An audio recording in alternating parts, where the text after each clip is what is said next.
Now, a son of embattled music mogul Sean Diddy Combs has been accused of sexual assault. Now this time, Joy Dickerson-Neal claims that she was a victim of revenge porn. Just a few months ago, a shocking video was leaked to CNN showing American rapper P. Diddy viciously assaulting his then girlfriend, Cassie Ventura, in an LA hotel in 2016.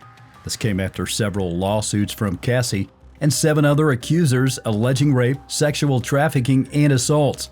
Barely before substantial investigation started, his son, Christopher King Combs, was also accused of sexual assault, harassment, and emotional distress. Perhaps he has been taking assault lessons from his dad. The accuser, a worker on the yacht chartered by the Diddy family, has some pretty serious allegations. Could this be the first time in the music industry that both father and son end up behind bars? Well, what exactly did King Combs get his hands into? And what are the claims he has also been accused of? And what's the way forward with both of them trying to fight for their reputation? Join us in this video to help you make it all make sense. Before we dive in, kindly like and smash the subscribe button. On Thursday, the 4th of April, a lawsuit was filed against Sean Diddy's last son, Christian Combs, accusing him of sexual assault. In the lawsuit, Mrs. Grace O'Marquet alleged that Christian Combs assaulted her on a yacht cruise on December 28, 2022. Miss Grace said she had been working as a steward, providing food and drinks on the yacht for about a 12-hour shift. Initially, she thought it would be a wholesome family excursion, but it didn't take her too long to find out it would be anything but that. She later described the cruise to be hedonistic. It turned out that on the yacht, there was a lot of rampant drug use among sex workers and celebrities who came on board. Grace believed that the alcohol that was served on the yacht was laced with some drugs because she observed that women would just have one drink and then almost immediately pass out or start falling over. Christian wasn't initially on the yacht, but later joined it on the evening of December 28th, allegedly already quite intoxicated. As the night went on, he proceeded to pressure Grace into taking shots of tequila, which she did. Grace alleged that Christian then tried to make her drink more in the makeshift studio on the yacht. He began to kiss her on the neck and face while running his hands down her breast and private area. She then told him, and I quote, "Excuse me, you don't touch my legs like that. I'll move my leg where you want to. If I want to do this, then I will. You don't touch my legs like that." Grace then said that she told Christian she couldn't stay with him unless it were approved by a supervisor, all of whom she knew would be asleep at the time. So this was a way for her to get out of the situation. However, Christian couldn't be deterred, as he asked Grace, "Who can I talk to? I'm going to say I requested you right now." Grace then responded, "Well, you can talk to your hand off my ass for the first thing," and then went back to doing her job. But Christian found her again when he asked her where he could sleep for the night. Grace took him to a room, and that was when all hell broke loose. She claimed that Christian blocked her, groped her, and took off his clothes. He tried to force Grace to perform oral sex on him. Grace then said she was able to fight him until someone else came in. The lawsuit went on to say that Grace told the yacht captain everything that happened the next day, but he didn't believe her and didn't look into it. In fact, he went on to make the next few months a living hell for her before finally relieving her of her work in May 2023. One might want to ask, apart from her side of the story and the potential witness that she mentioned, how can we be so sure that she's telling the truth? Well, Grace reportedly has pictures of the bruises on her body.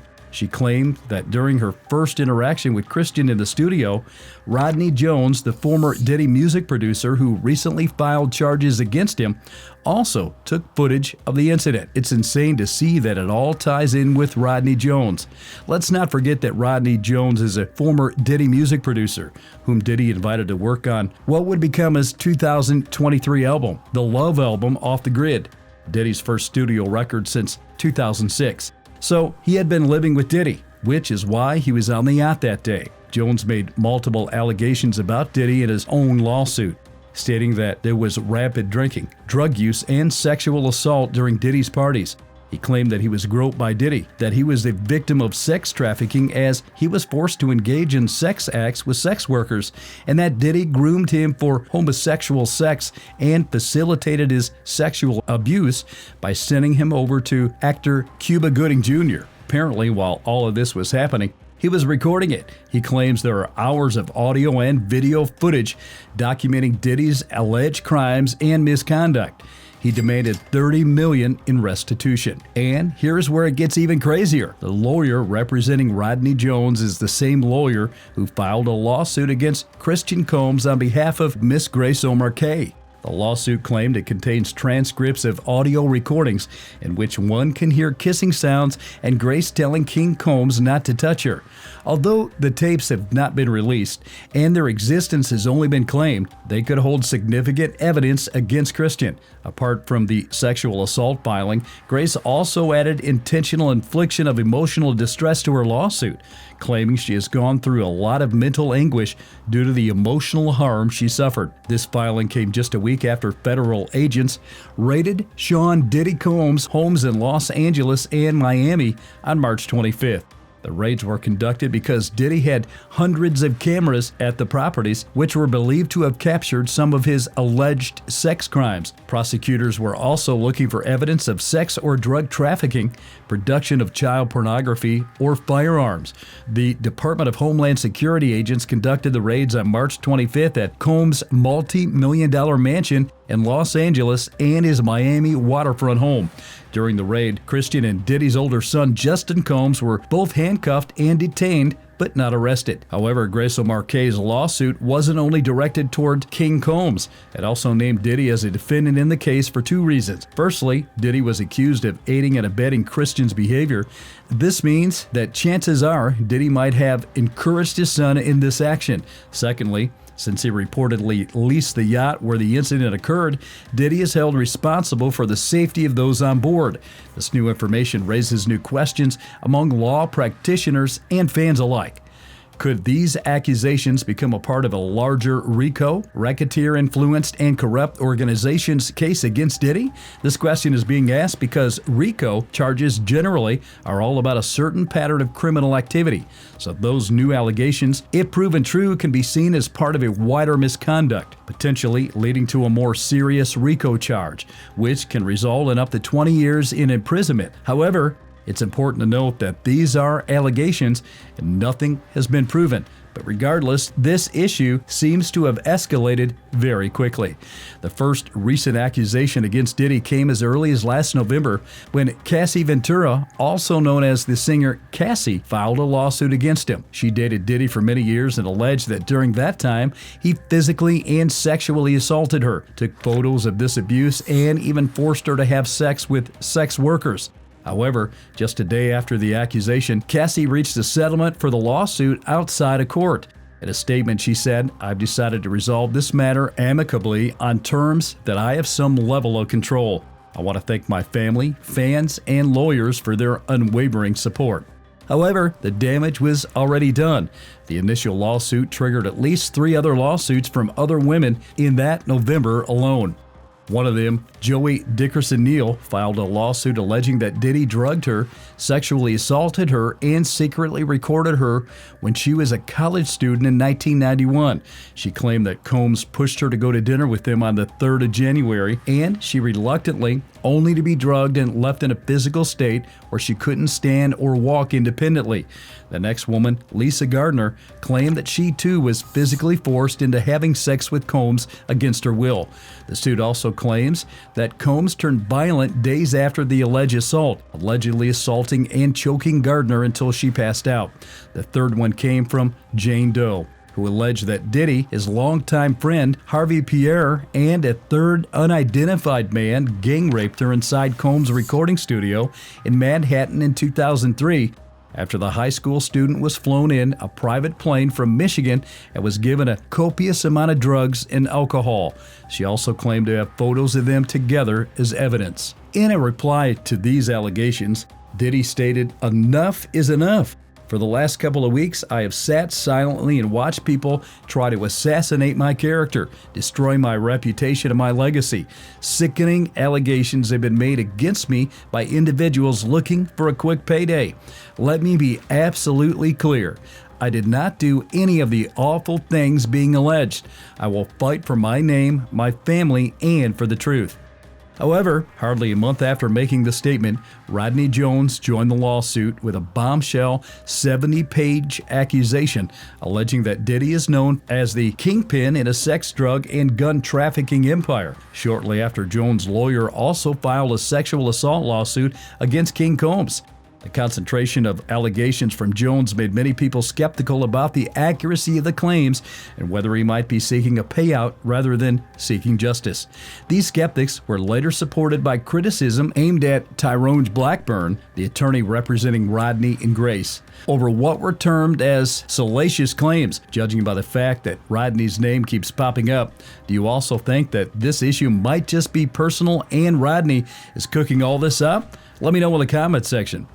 Judge Denise Coate for the Southern District of New York has very harsh words for Mr. Blackburn and even submitted a referral to the New York Federal Court Grievance Committee to check if the attorney violated laws. She claimed that in his conduct over 5 cases that, quote, significant resources have been spent by judges of the court and defendants named in actions he has filed to address glaring deficiencies in his filings. A referral to this court grievance committee is warranted. Judge Coate goes on to write, and quote, a reasonable interference from Blackburn's pattern of behavior is that he improperly files cases in federal court to garner media attention, embarrass defendants, and salacious allegations and pressure defendants to settle quickly. Indeed, his submission to this court have been rife with disturbing allegations against the defendant and defense counsel. Diddy's attorney Sean Hawley has also spoken out against Blackburn, saying that he had ignored the evidence of Diddy's innocence before filing the case. She continued by saying that Blackburn refused to return the calls and went on to make outrageous allegations against her client. In an email response to Billboard, Blackburn replied, "Not sure how this is all relevant to Rodney Jones's case or any other case I have. This will not have any impact on my ability to proceed in Mr. Jones' case, although Judge Coates' decision was a referral to the SDNY's grievance committee and not a sanction. I plan on appealing the decision. Amidst the legal battles involving Diddy and his son, let's delve into the life of Christian Combs. Understanding his background can provide insight into the allegations he faces and the impact on his life and career." Christian Combs, also known by his stage name King Combs, was born on April 1st, 1988, into a family of music royalty. His mom was Kim Porter, the late model and actress who died in 2018 after being divorced from Sean Diddy after 13 years. Christian really didn't have to struggle to enter the music industry as he got signed with his father's label, Bad Boy Records, at the age of 18. The same year, he also graduated from high school. Launching his music career under the stage name King Combs, Christian released his debut single, Feeling Savage, in 2018. In 2019, he released his EP, Sincerely C3, which featured collaborations with Ty Dolla $ign, Jeremiah, and City Girls. He followed this with singles and collaborations before releasing a 4-track EP, C3, in 2023. In January of that year, he released the single Deep End, showcasing his hit-making abilities. Christian Combs also joined his dad on stage at the MTV VMAs, where Sean Combs received the Global Icon Award in September. While establishing himself musically, King Combs also explored other avenues, leveraging his charisma and good looks to find success in modeling and acting. For instance, he signed with IMG Models last year. In 2018, at 19, he was named the face of Dolce & Gabbana's Spring-Summer 2018 campaign. In 2020, he collaborated with Rihanna for a Savage X Fenty capsule collection. Although there has been no contract termination by the modeling companies he is affiliated with, the recent allegations have undoubtedly cast a shadow over his career. However, King Combs is not the only one caught up in these allegations. Among the numerous claims previously alleged, Rodney Jones also accused Christian's eldest brother Justin of soliciting sexual workers and underage girls. He also implicated him, claiming he was present in an incident when G, a friend of Jones, was shot in the recording studio, suggesting he could have been involved in the shooting. According to Jones, he heard multiple gunshots after a heated exchange in a bathroom in the recording studio. When the bathroom door was later opened, Diddy and his son, Justin, walked out, and Jones found G lying on the floor, holding his stomach and bleeding from his hip. Jones further alleged that Combs instructed him to tell police that Combs had nothing to do with the shooting and that it was committed outside the studio rather than inside by a drive-by assailant. This chain of lawsuits involving Rodney Jones extends beyond Diddy and his two sons. It also included the names of several celebrities.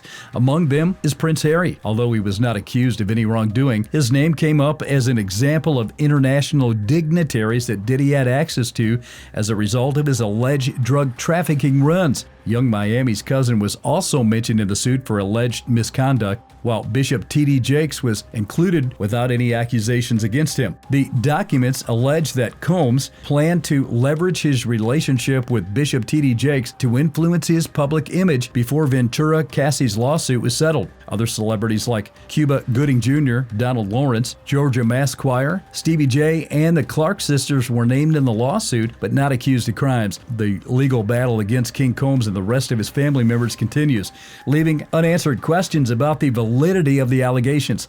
As more information surfaces, the situation remains unresolved, with observers waiting to see how it unfolds. We have come to the end of the video. What do you think of this whole issue? Do you think it's likely we will see both father and son in jail? Or let me know what you all think. Drop your comments and opinions in the comment section below. And if you enjoyed this video, you should like, share, and subscribe to the channel and turn on post notifications for more videos like this one. And I highly recommend that you watch this video as well.